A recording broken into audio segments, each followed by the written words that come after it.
Hello, we're looking at mail merge. If you want to send out individualized letters or email messages or make stickers, mail merge is an absolute time saver. Typically you've got some information in an ordered fashion. Here I'm using an Excel spreadsheet with some nice labels at the top. It could be in a table. I've got a column for names and addresses and email addresses and so on. Word is the tool to create the mail merge in.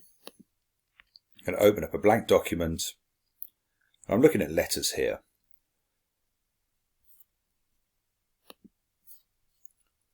On the Mailings tab, start mail merge and tell it that you want to do letters.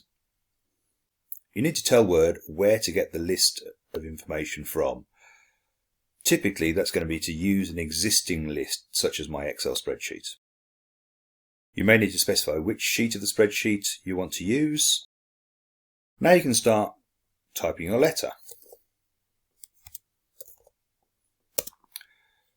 And where you want to use personalised information, you're going to use the Insert Merge field control and pick one of the fields from your table.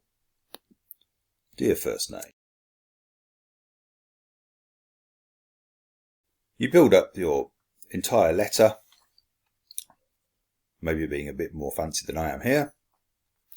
If you want to see the results as actual records rather than as a token, use the preview results button. You can see it's substituted the first record into the letter.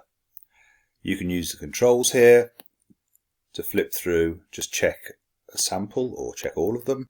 When you're happy with your letter, click Finish and Merge. You could go straight to print. Better still though is to edit individual documents. It's offering me the choice of all or just a selection. I'm going to go for all here. And what that's left me with is two Word files. One of these is the original file. This is the one with the tokens in, just a single page file.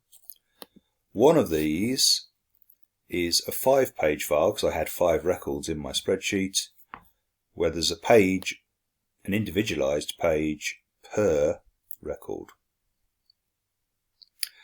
Now at this stage you can send this file to print, the one with the individual pages on, or you can edit these before you send them. So if you want to make adjustments to just maybe 1 or 2 of the personalized letters, add a little extra note on, you can do that at this stage and then just send it to print.